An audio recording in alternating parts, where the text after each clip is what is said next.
the whole pivots in history are really born from personal relationships. Just imagine Churchill and Roosevelt not getting along and not having a mutuality of respect for each other, how dangerous that would have been. But here's our man, my favorite founding father, securing what is necessary for the Continental Army. The Continental Congress said, well, who can we send to France and other countries to get them to support us financially, to loan us some money, to give us armaments and uniforms, and we need generals. And Franklin did all of that, but he was 70 years old and they didn't trust him, so they sent up 4 other commissioners. They did not get along with the French at all. Only Franklin loved the French and the French loved him. He was looked upon as the wise compromiser. The greatest generation in our 250 years is no doubt the Founding Fathers, their support and so forth. So I think it's a unique group of individuals for sure.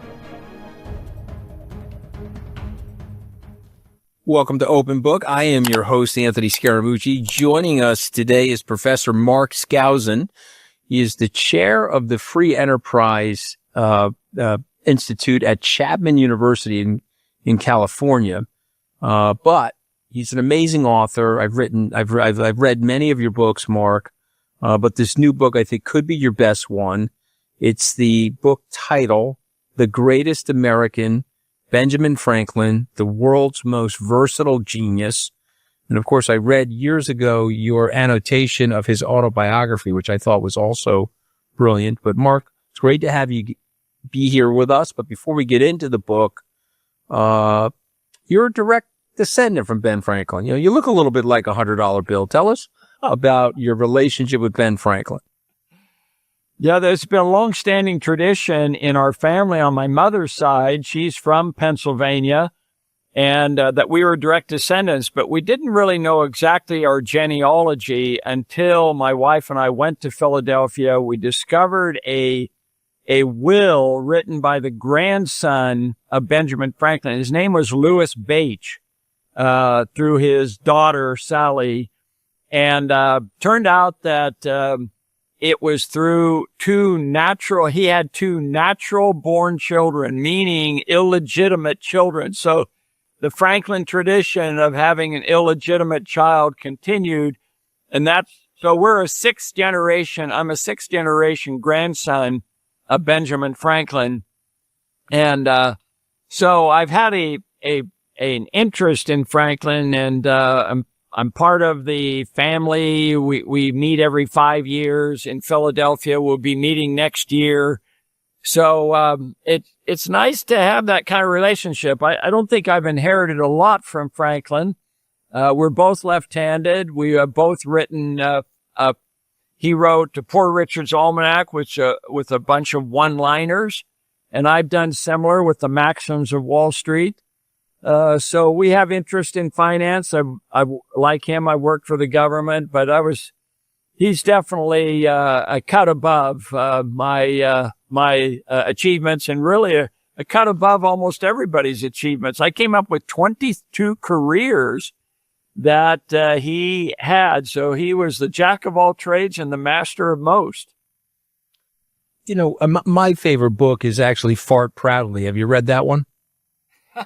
Did you read Fart Proudly? Yeah, I've got a copy of that. He actually did have some, body, jokes and stuff like that. I think one of the famous lines he had is, I've got a list here. There are 3 friends in life, a faithful wife, an old mistress, and ready money.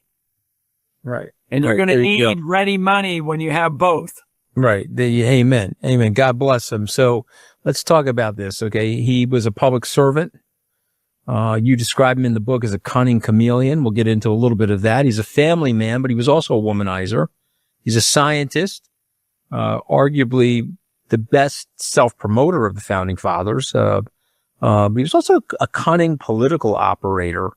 And how do we reconcile all of these different facets to his personality? So there's no question that he was an extraordinary genius. I call him the world's most versatile genius because of these 22 different careers. And he was controversial. As you say, he was a self-promoter. He was an opportunist. He wanted to, he was always interested in financial dealings and becoming successful. I mean, he started off dirt poor, in Boston and became a wealthy man. But at the end of his life, he made a lot of changes in his life. And in fact, in the autobiography, he lists all of these, 12, 13 virtues that he wants to live by. And somebody came up to him and said, well, you've left off humility because I don't know if you know this or not, but Dr. Franklin, you're known as a very vain, arrogant person. And so Franklin had to fight off. He had quite a few enemies, but he did make the decision to become the greatest diplomat. I mean, Ken Burns says he's America's greatest diplomat. And the reason he said that is because Franklin made a decision not to speak ill of anyone in public. Boy, that's a hard one to do in today's world, right? Yeah, no question. But I see him, and I'm wondering if we have anybody like him now. Charlie Munger used to write about him, talk about him. Used to tease people, say he was a reincarnation of him and so forth. But I see him as a polymath, and I see him as a statesman, and I see him as a consigliere, if you will, for other founding fathers. I think for me, he's my favorite founding father, even more favored to me than George Washington because of this skill set that he had. Describe this skill set, right? He's helping to proofread and add things to the Declaration of Independence, most famously replacing the words property with the pursuit of happiness in the first paragraph. Oh, no, that was actually Thomas Jefferson who made that change. His change. Oh, okay. My bad. I thought he made that change. No, Jefferson said, we hold these truths to be not self-evident. He said sacred and undeniable. And so there's a religious overtone there. And Franklin, being a secular scientist at the time, said, scratched out with his left hand, you can see it, where he says, well, okay, it's self-evident. So this was kind of a rational scientist at work rather than a religious symbol. But actually, Franklin changed his mind at the end of his life in the Constitutional Convention. He became more religious. He said, have we not seen that God governs in the affairs of men, and made it possible through a variety of miracles that we would win this independence. The longer I live, the more I know that God governs in the affairs of men. So even though he was not a churchgoer, he was considered a heretic by John Adams and many of his other friends. He actually converted to some form of a believing theist, if you will, and not necessarily Christian or church-going and that sort of thing, but a believer that God governed in the affairs of men. So I think he would actually go back now and say, Jefferson may have been right. We hold these truths to be sacred and undeniable, that all men are created equal and endowed with their creator with certain inalienable rights, among those life, liberty, and the pursuit of happiness. So that pursuit of happiness is really Jeffersonian. And John Locke said property, but Jefferson said pursuit of happiness. And I think Franklin would agree with pursuit of happiness because he thought private property could be taxed to pay for the war and to pay for government. He was a limited government guy, very much so, laissez-faire. He was a follower of Adam Smith, but he was not he was certainly not an anarchist. So I just got something wrong in the mythology of Franklin. I thought he changed the word, and you're right. This is from Jefferson. But tell us some other myths that we get wrong. What's one of the things that people get wrong and don't know at all about Franklin? So Franklin, I think, changed his mind on a number of issues. One of the criticism I have in chapter 80, the final chapter is called Franklin and His Critics. And that's really a fun chapter in this book, The Greatest American. So one of the things that he's criticized for is abandoning his wife. And what happened was he was appointed to be the London agent for like 4 colonies, originally Pennsylvania. So he goes over to England and he tries to get his wife to come, but she has an extreme aversion to going on the ocean. It was a risky time period. A lot of people died, and she was afraid of that. She absolutely refused to go. So they became somewhat estranged. But I don't think he abandoned his wife. I think his wife abandoned him in that respect. And they were different philosophically as well. And this is often the case in marriages where you might be an intellectual, and in case of Deborah, she was more pedestrian, interested in things at home and taking care of the household and all that sort of thing. She felt uncomfortable being among aristocrats and intellectuals and the kings and so forth.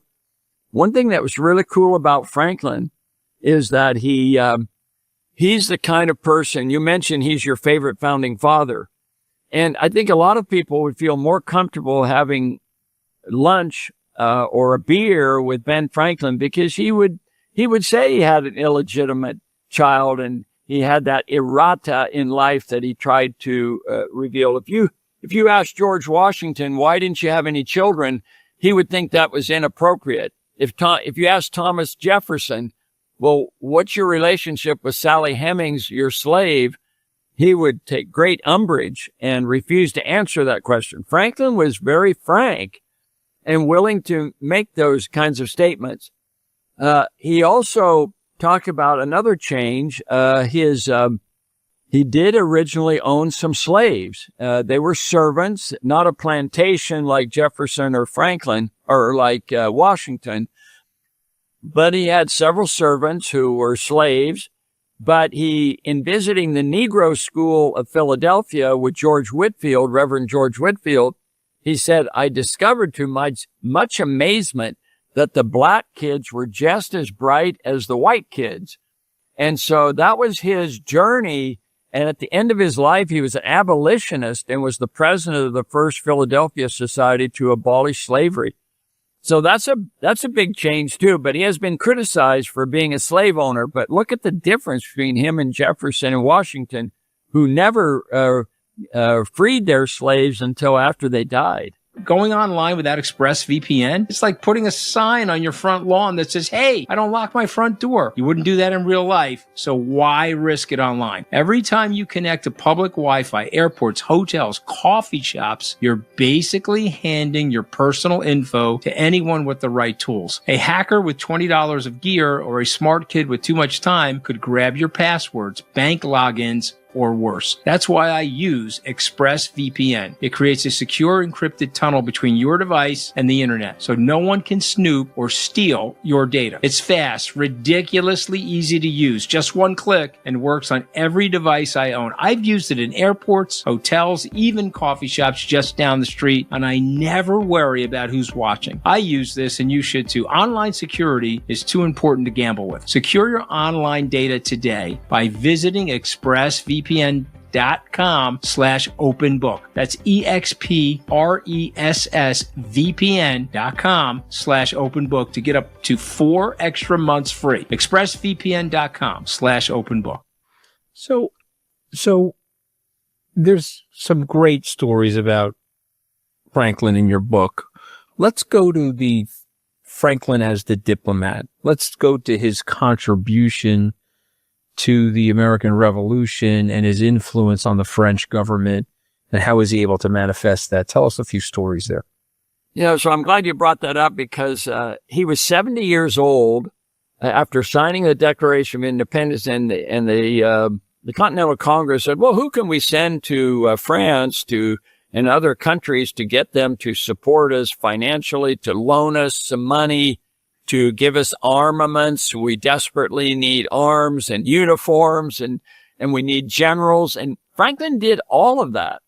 But he was 70 years old and they didn't trust him. So they sent 4 other commissioners including Arthur Lee and William Lee, who were rather cantankerous, Richard Henry Lee, kind of, I'm sure you're familiar with the Lee brothers. They were difficult people to deal with. They weren't necessarily diplomats.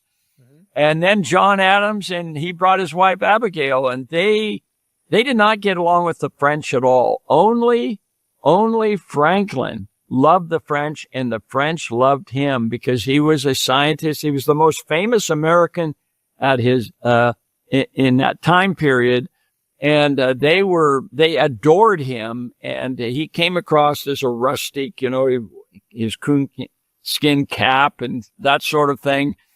He was very impressive. And what was interesting was that with all the contention among the commissioners who didn't like Franklin was the only one who raised any money, the millions of livres that were necessary on loan. And my favorite story in that regard is the story when the Continental Congress desperately needed another 25 million livres in a loan. And this is after Franklin had already raised so much money, but he was tired of the fundraising, and he said the French people will not want to loan any more money. We've already loaned them plenty, and so forth. But nevertheless, Congress saying, no, you must write, and we desperately need this money. So finally, in his best diplomatic skills, he writes a letter to Vergennes, the foreign minister, begging money, saying, if the British win, they will dominate the world for the next 100 years. And please give us, we need a loan of 25 million livres. So he sends those letters off to Versailles, doesn't hear anything for a week, nothing. 2 weeks pass, nothing. And finally he writes a letter to Vergennes and he says, what's up? Didn't you get my letter? Vergennes writes back and says, come to Versailles and let's talk. So Franklin immediately gets in his carriage, takes the hour or two to get to Vergennes, walks into the office to Vergennes. Vergennes has this very serious look on his face, and he says, Dr. Franklin, we know that you're broke.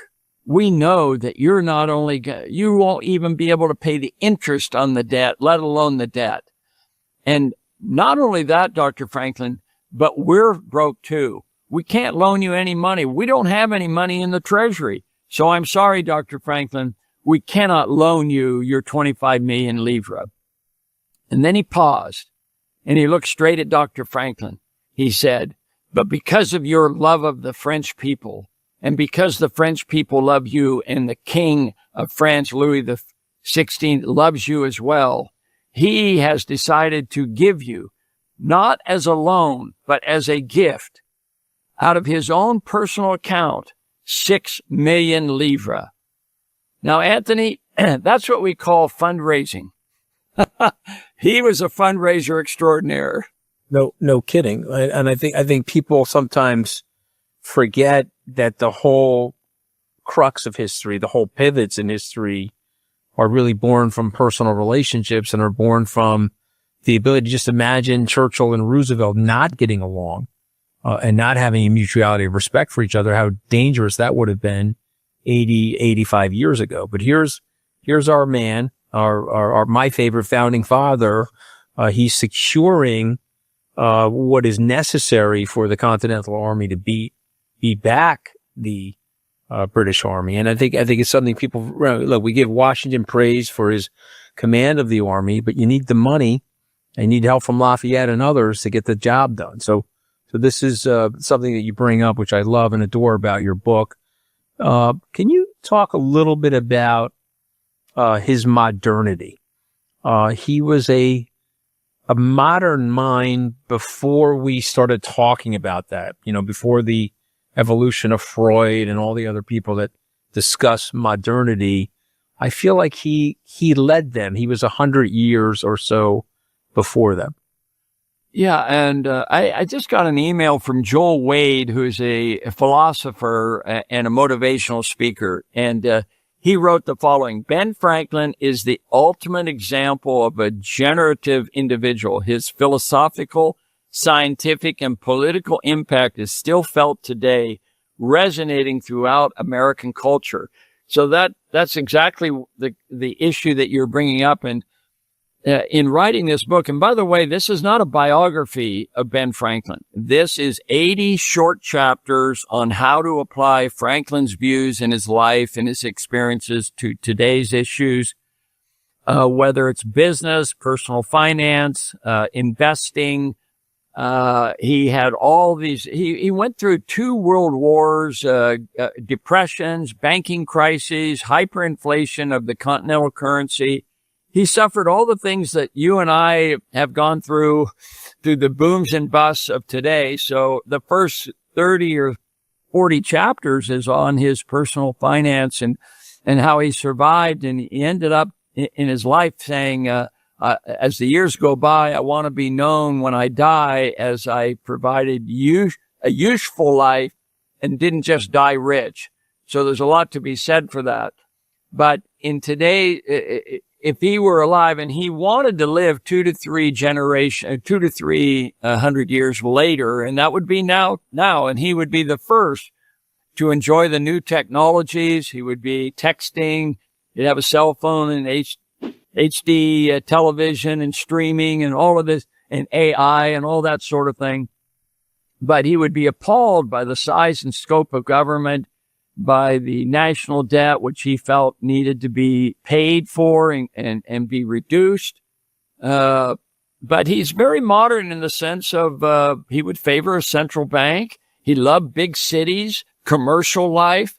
He did not believe, as Jefferson did, that agriculture is the highest form of occupation, being a farmer and that sort of thing. No, he loved the big cities. He loved commercial life. He thought money making was perfectly fine. Speculation, all of that sort of thing is not a sin. Self-interest is positive. He was a very big supporter of Adam Smith and laissez-faire, but he would be appalled by the welfare state and the permanent inflation that we're suffering and that sort of thing. He was very much a free trader, by the way. You'd be interested in knowing. No nation was ever ruined by trade, he says. And while he did believe in fair trade and working up, making sure that you have a open society, very much in favor of liberal immigration, he would not be closing the borders to everybody. He would favor a melting pot that we have today, which has made America great. So there's a lot of things that he would think is important that we could apply to today for sure. So, Mark, my producer and I, we prepare 5 words for our authors, and then we ask our authors to react to these 5 words, basically just culled from your book. And so, it's a sort of a raw shot test. So if I say the word genius, you say what? So a genius has to be a unique individual who does things that us ordinary people just don't do. And Franklin's calling him the most versatile genius, he's rated one of the top 100 scientists for his uniformity of electricity. He invented the terms plus and minus and battery and terms that we use on a regular basis. So he's considered one of the top 100 scientists. He's considered one of the top 100 philosophers in defense of commercial society and money making. So we give him credit for that. He's considered the greatest diplomat. Ken Burns says he's America's greatest diplomat. So genius is, I think he exceeds everyone else in their genius category. Elon Musk is good at 3 or 4 different things, perhaps, but as Franklin says, you don't want to chase two hares with one dog, right?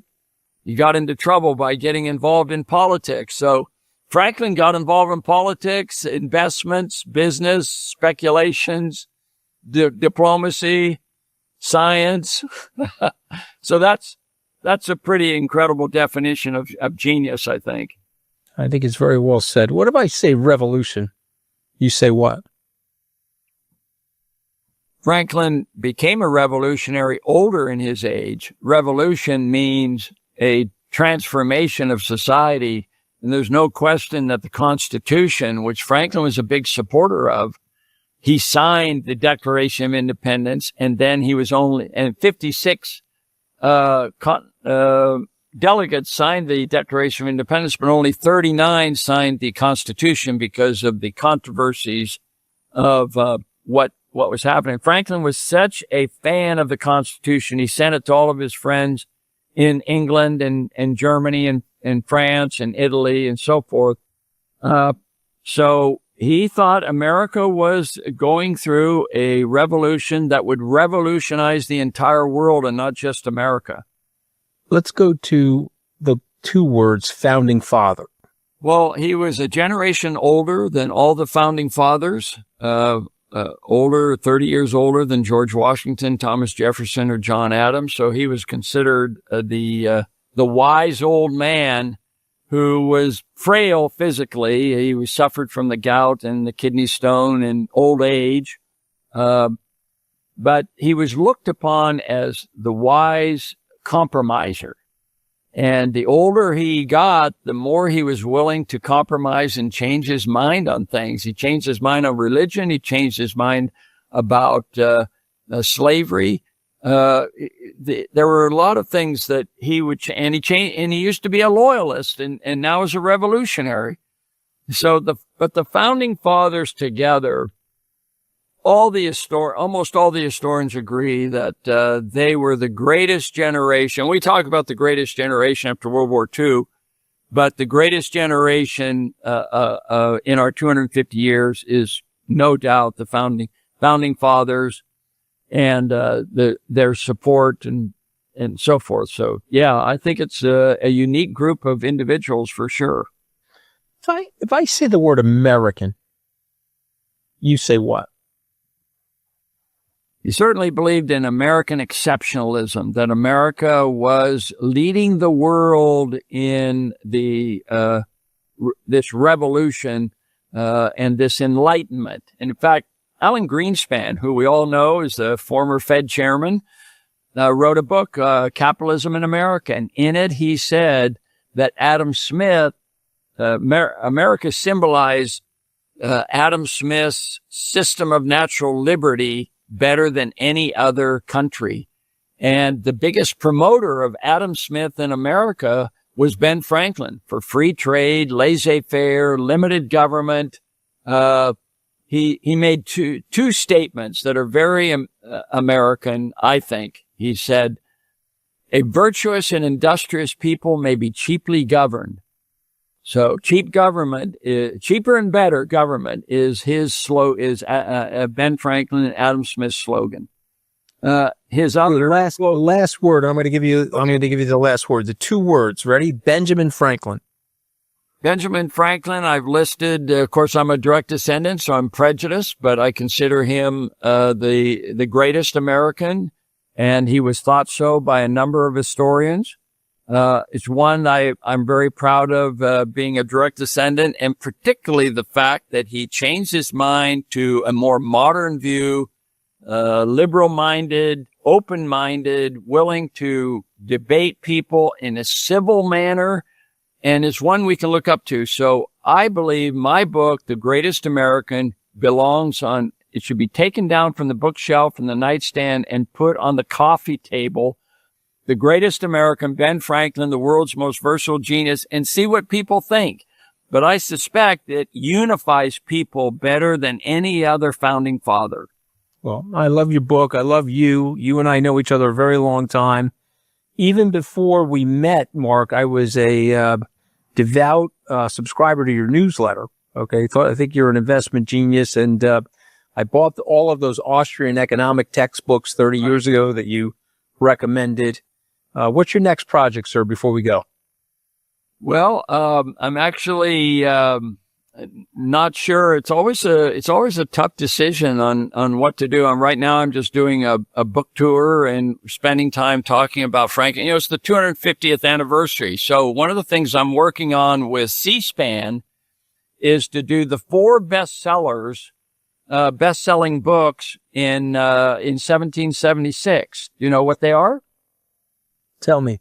Yeah. Common Sense by Tom Paine, Decline and Fall of the Roman Empire, I'm trying, name slips my mind, Edward Gibbon, then The Wealth of Nations by Adam Smith, and last but not least, Thomas Jefferson, The Declaration of Independence. So those are the 4 bestsellers that you can find in every bookstore today.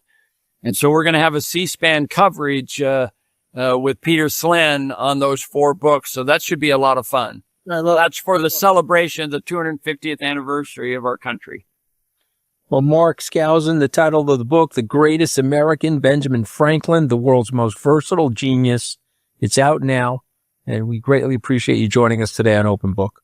Be free. Thank you. Well, I think killed JFK. You want to hear my theory? If you look in the 60s, who we thought killed JFK, it was the height of the Cold War. So our great enemies at the time, it must have been the Russians, it must have been the Cubans. If you look in the 70s, as Watergate breaks, mistrust for the government reaches all-time highs because of Richard Nixon. Guess who we start blaming the Kennedy assassination on? We say it's an inside job. The government did it themselves. The CIA did it. LBJ did it. In the 80s, the Godfather movies peak. Guess who killed JFK? It was the mob. So decade by decade, if you want to know who killed JFK, it's whoever America's most afraid of at that moment in time. And JFK has always been that to us. It's always been a mirror, as all conspiracies are, that show us what we're most afraid of. So I know Lee Harvey Oswald took that shot. Do I know whether he was funded or what he was doing in Russia all those years? The sad truth is, anyone who tells you what happened doesn't know, because Jack Ruby pulled the trigger on Lee Harvey Oswald. And the moment Jack Ruby did that, he denied us the answer. Joining us now on Open Book is Brad Meltzer. He's a #1 New York Times best-selling author, so many different great books, but the latest book, The JFK Conspiracy, The Secret Plot to Kill Kennedy, and the greatest tagline ever, and why it failed. Of course, we know Kennedy is killed by an assassin's bullet, but this is a totally different plot. And first of all, it's an honor to have you on, so thank you for joining us. But before we get into it, tell us about Brad Meltzer. How did you become a writer? Why did you become a writer? And first of all, and thank you for having me. I appreciate it. And we've been talking off air how much I appreciate, from Muhammad Ali to Superman, all our same heroes. But I started, I was the first in my immediate family to go to a 4-year college. I never thought I'd be a writer. And when I graduated college, the job I went to work at just didn't pan out. The guy who was running it wound up leaving the job. He was going to be my mentor, and I thought I wrecked my life. And so I did what everyone would do. Anthony, what I know you would do in a moment where you think you wrecked your life, I said, I'm going to write a novel. Hey everyone, it's Anthony Scaramucci here with some straight talk. Let me tell you, we've got 85% of our viewers who haven't hit the subscribe button yet. What's up with that? It hurts. Listen, I made my career by going all in. Right now, only 15% of our viewers are part of our subscribed family. So please take action. This helps us book more amazing guests. Hit subscribe, join our community, and let's turn these numbers upside down. Now back to the show.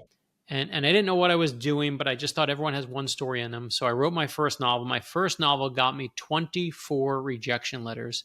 There were only 20 publishers at the time, and I got 24 rejection letters, which means some people were writing me twice to make sure I got the point. But I fell in love with the process. And I said, if they don't like that book, I'm going to write another. And if they don't like that book, I'm writing another. And this week after I got my 23rd and 24th rejection letter, I started my second book, and that was the one that sold. And so I'll be the first to say I got lucky. But you got some big fans, though. You got some presidents that are fans, right? I mean, I think if I remember correctly, you got George Herbert Walker Bush. Bush 1 as a big fan of yours. You've spoken at his library. I think he handed you the secret letter that he left for Bill Clinton. Am I right about all this? Yeah, he did. He gave it to me. In fact, so yeah, Bush 41, 43, I know well. Clinton himself, listen, I'm so thankful I've gotten to, I've met every president since 41 up. But 41 and I had a really amazing relationship. In fact, I couldn't even tell this story until a few years ago.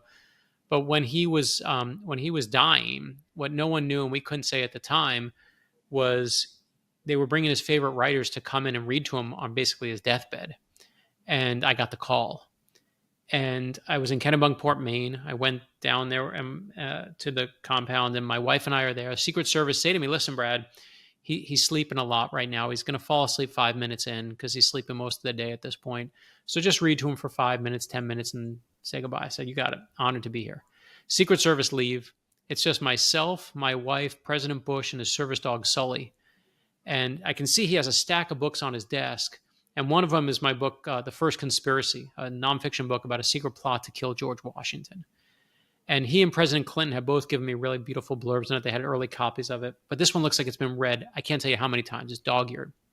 And I say, sir, you want to read this one? He goes, because he can't speak anymore. He just says, or And sure enough, I start reading. And 5 minutes in, he falls asleep. And I'm like, I'm just going to finish this chapter. And the chapter I brought to read him was the moment where George Washington, for the very first time, has the Declaration of Independence read to his troops for the first time. And so I get to those words, Anthony, those words we all know.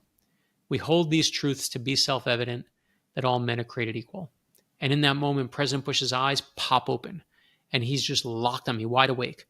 And I get to the end of the chapter. I'm like, you want to read another chapter, sir? He goes, I get to the end of that one. You want to read another, sir? And another? And instead of being there for 5 or 10 minutes, I'm there for an hour. I say goodbye to him. I know I'm never going to see him again. And, you know, it was one of the most humbling moments of my life to read about the very first president who at that point, who was the oldest living president of these United States. So I still don't know how I've been lucky enough to kind of stumble into things like that. Well, I'm glad you told us. So I did not know that story. I knew the story about your closeness to the president. And I'm honored that you told that story on my podcast. Thank you. I want to go to an abrupt transition, though. So somebody that's a little bit more sinister. Bush 1, I've had the chance to meet with him. Of course, I worked for Bush 2. And I thought he was one of the greatest living Americans in so many different ways. World War II decorated and so forth. And it was sad when he passed. Richard Pavlik. Who is Richard Pavlik, and why is he overlooked by history, other than by Brad Meltzer, frankly? I did not know until I opened your book and started it. I didn't know who he was. Yeah, it's a crazy story, right? We all, you know, so this is the book I wrote, the new nonfiction book called The JFK Conspiracy, about a secret plot to kill Kennedy that really happened at the start of his presidency. And we all know the one from Lee Harvey Oswald that eventually kills him, but there was a plot in 1960, just after Kennedy's elected. In December, he goes down, this assassin named Richard Pavlik is a disgruntled postal worker, and he puts 7 sticks of dynamite in his car. He goes to and follows Kennedy to Palm Beach, Florida, because he thinks that Kennedy's Secret Service protection is less there, which he's right about. And he knows every day, every Sunday, that Kennedy goes to a 10 a.m. church service. And so he sits outside his place right before 10 a.m. Sure enough, JFK is right on time.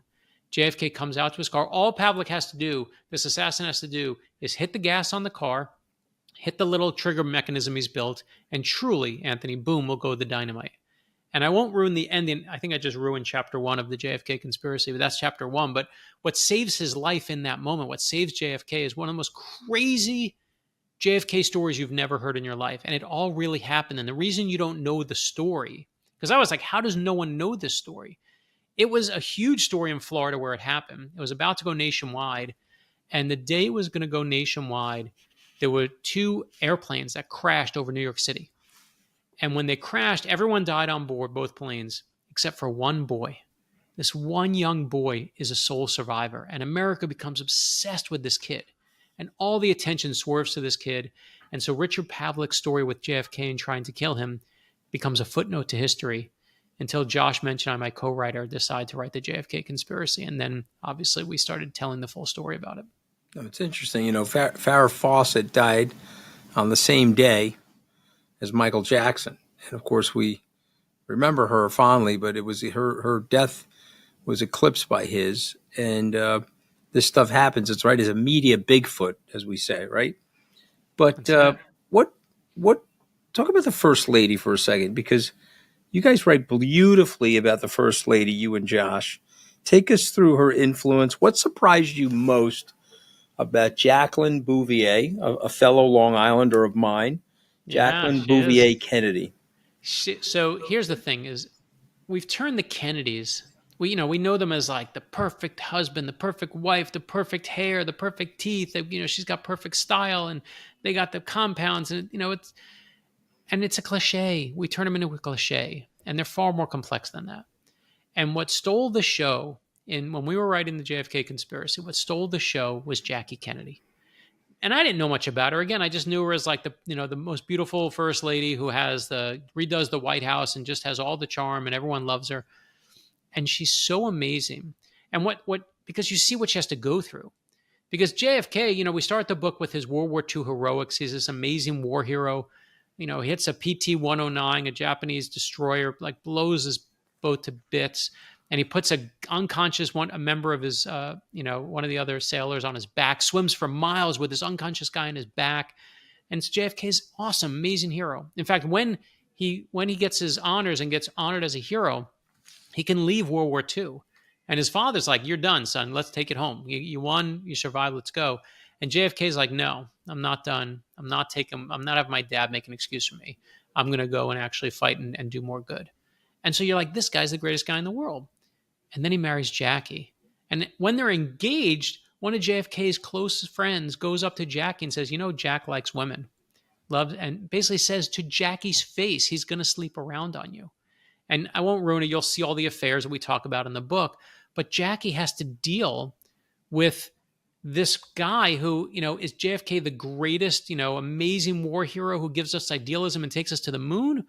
Or is he this terribly reckless husband who, when she gives birth, he's not there. She hemorrhages, he's not there. She's dealing with the christening and all the stuff by herself, has to go to the White House by herself.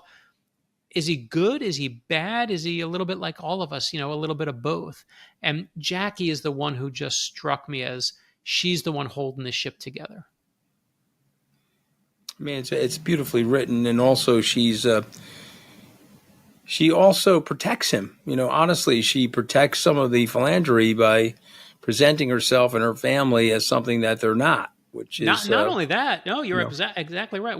In fact, the greatest thing she does to protect him is, we start the book, obviously, and the whole book is about the secret plot to kill JFK that you've never heard of, but we end the book with the real actual assassination of JFK. You get to see it, but you see it from Jackie's perspective. Was that a lone gunman that killed JFK?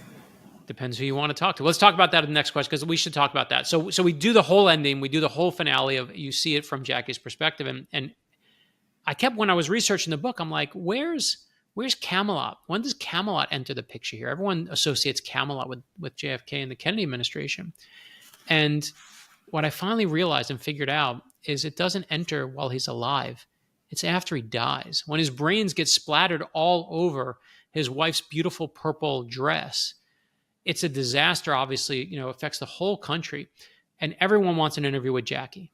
And she's not granted an interview with anyone. And she finally says to Life magazine, "I'll give you one interview for their special JFK death issue." And this reporter comes to her house late at night. Reporter shows up at like 8 o'clock. He's there till after midnight. She's rewriting the reporting with him. And she tells a story, exclusive story to him, that when JFK was in pain, when his back was bothering him, he would sit up in the White House, and when he couldn't fall asleep, Jackie was the one who would go and put this record on, the one record that she knew brought him peace. This song, this play about a place called Camelot. And Jackie, at the start of her career, was a reporter. She used to ask questions on the street. So she was a member of the press. She was hounded by the press. She was mortified by the press. She was, chased by the press. But make no mistake, Anthony, she was a master of the press. And she's the one who inserts the word Camelot into the lexicon. And that's why we think about it today. It is a conscious choice by her to rewrite immediately the legacy and make sure that legacy is the way she wants it, rather than anyone else having a say in it. And it's incredible what she does. This is the very famous writer, Theodore White, who wrote the book The Making of the President in 1960. He interviews Mrs. Kennedy after the assassination. She falls into the arms of Aristotle Onassis a couple of years later because she's looking for protection. She's looking for help because of the limelight that she's in and the threats to her family. It's quite a compelling story. Was he killed by Lee Harvey Oswald? Yeah, so let's talk about that. So here's my take. So I know the guy who's read every single page, that's been released from the archives. I sit on the board of the National Archives, I'm proud to say, and it is amazing to look at it. And the sad truth is, anyone who tells you what happened doesn't know, because Jack Ruby pulled the trigger on Lee Harvey Oswald. And the moment Jack Ruby did that, he denied us the answer. And there's a lot of misinformation out there. I remember I was obsessed with the case because people would tell me, I saw in the JFK movie, Oliver Stone's movie, it'd say, no one since that day, they've tried to recreate Lee Harvey Oswald's shot from the book Depository. No one do you know has been able to recreate it. And I was like, oh my gosh, no one can create that shot. It must have been someone else. It's a 1 in a million shot.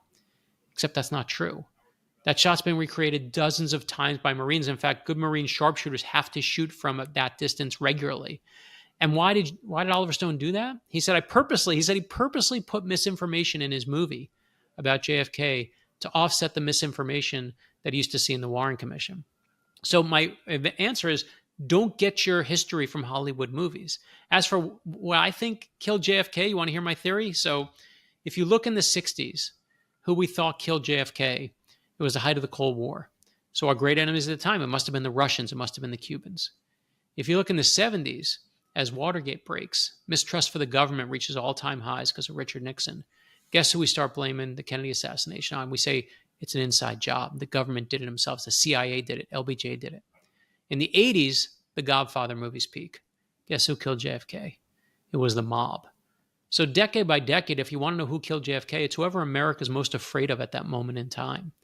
And JFK has always been that to us. It's always been a mirror, as all conspiracies are, that show us what we're most afraid of. So I know Lee Harvey Oswald took that shot. Do I know whether he was funded or what he was doing in Russia all those years before, during the Cold War? Those answers are lost to us, and the ones I'm still chasing. But you think he shot him? I know he shot him. No, he definitely shot him. The only question is he being funded by someone else? Is he put up to? But Lee Harvey Oswald took that shot. So when you look at the Zapper film and the shot looks like it's coming this way, you think it came in this way? I mean, when I talk to the Secret Service about it, and anyone who knows about ballistics, when a bullet enters your body, it's magic. It really is. Same thing with knife wounds. Like, why does some person get stabbed and it hits all their organs, and another guy gets stabbed in the same exact spot, hits nothing? So, trying to look at the end result as opposed to where anyone else was or where's the footage. And the one thing I know for sure, people can't keep secrets. They can't keep their mouth shut. Deep Throat, the greatest secret living, walking around, right? The guy who ratted out Richard Nixon, who spoke to Woodward and Bernstein. They were going to take that secret to their grave, and no one can tell them. Until Deep Throat is dead, you can't say a word to anyone. Ben Bradley at the Washington Post, no one will say anything. And guess who let it out? Deep Throat himself, Mark Felt, because he was like, I'm going to die, and I'm about to die, and I don't want to go to bed. I don't want to go to my deathbed with this secret. And all these years, all this time, you're telling me everyone kept this secret? That's the thing. That's the hardest part about it. So are we going to get the answer? Not from files, not from anything else. And sadly, when Lee Harvey Oswald went down, so many answers went with him. But I will tell you this. Here's the one thing that is important, and we should discuss this. When I was researching the JFK conspiracy, I spoke to, and even before that, I spoke to the Secret Service about people who kill the president. And they're actually divided into two groups. And I looked at them. They study them. They don't just take it one by one. They've studied what this kind of person is. You're a mind reader, because I was getting to howlers. Yeah, let's talk about it. Yeah, let's talk about howlers and hunters. You're a mind reader. And that's what they divide them into. The Secret Service says there are two types of people who try to kill the president. There's howlers and there's hunters. And a howler makes a lot of noise. Says, I'm going to kill that guy. I hate that guy. I'm going after him. They're big mouths. But they rarely are the ones who take action. But a hunter is very different. And a hunter is someone who doesn't say a single word. The hunter doesn't say a word to anybody. They're the ones who tend to pull the trigger. And if you look through history, if you look from Abraham Lincoln to the four men who have successfully killed a president, from Abraham Lincoln to JFK, all four of them are hunters. And, when you see, one of the things we talk about in the book is just how much venom. And I know it's titillating for me to come on here and say, hey, let's talk about a secret plot we found to kill JFK no one knows about. But the reason we write this book is not just to tell you the old story, but why does it matter today? And when you look at the 1960 election, it's a time when America, we're bitterly divided between, if you're a Kennedy person or you're a Nixon person. It's the closest election in modern history at the time. Whatever side you're on, you think the other side are horrible, awful people.